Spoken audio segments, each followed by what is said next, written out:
Nel mezzo del cammin di nostra vita mi ritrovai per una selva oscura che la dritta via era smarrita. Ah, quanto a dir qual era e cosa dura, esta selva selvaggia e aspra e forte, che nel pensier rinnova la paura. Tante amare che poco è più morte, ma per trattar del bien che io vi trovai, dirò delle altre cose che io vi scorte.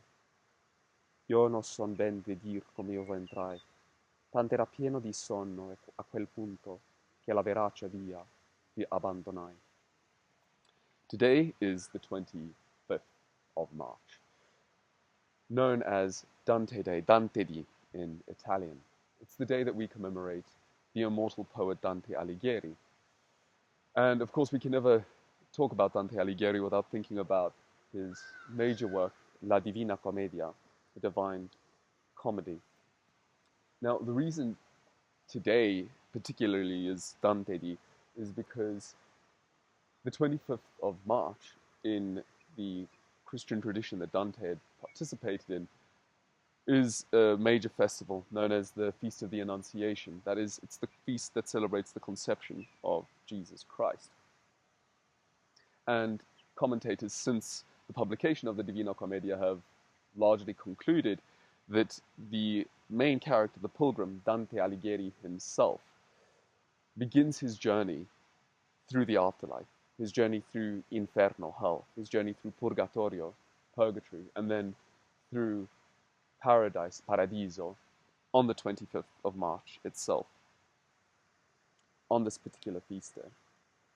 Now, so many people have written so many things about Dante Alighieri that I could never provide the perfect encapsulation of the work, but today I want to recommend that you take up reading the Divine Comedy at some point, because it is the most astonishing, the most beautiful work of fiction ever composed, and I don't say that lightly. I believe that it has fully earned its reputation, and today I want to discuss why. You see, the Divine Comedy is a work that teaches you how to live. You can consider it almost like the most perfect self-help, the most perfect personal growth book ever written. Even though it's not a book, it's more a poem. It's a universal story. It's a story of things that we all experience. It's a story of suffering. It's a story of loss and confusion. It's a story of despair. And then it becomes a story of redemption, or a story of growth, moving towards happiness. And finally, in its final part, it comes to be a story of peace, of returning to home and to where you belong and where you want to be. And driving this whole journey is Dante's vision of the world. And it's worth discussing that vision for a few minutes. You see, Dante believed in love. And I think we all do. But when Dante speaks of love, he speaks of it in a way that's somewhat more profound than how we typically use the word. Today we might consider it in common parlance as sort of a synonym for affection, maybe, that people might have. Maybe in a very materialist analysis, it's merely sort of the reaction of a series of chemicals in our brain. Dante sees it as something much more profound, something deeper. For Dante Alighieri, love is a visceral, primordial force in the world. It is that thing that drives all things towards their end. It's that thing that drives things to function as they do. For example, where I'm sitting here, the wind blowing around me, the leaves of the trees that are rustling, the grass underneath me, those in Dante's vision would all be moved by amore, by love. Now, what Dante wants to do here is show us that as human beings, we are in a unique position because we can either choose to participate in this vital force, or we can choose to reject it.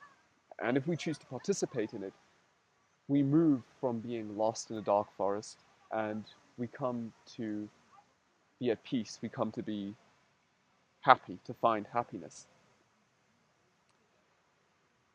Now, I think I've said enough about what makes the Divine Comedy absolutely essential reading. And so I'd like to provide you with some resources, some recommendations that you can use to start picking up the Divine Comedy today.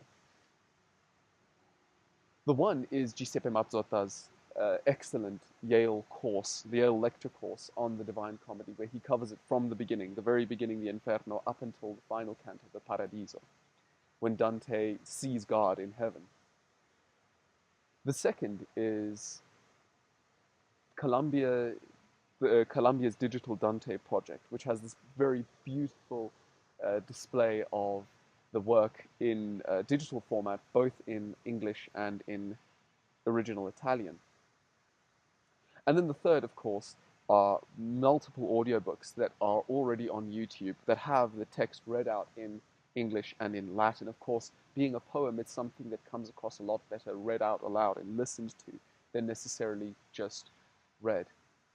I'd like to finish off with reading the concluding lines of the work, in which Dante sees God, who is symbolized as the sun, and he talks about how he sees love, and that love is the motor that drives the universe. Tal era io a quella vista nuova, veder volea come si convenne, l'imago al cerchio e come vi si indova.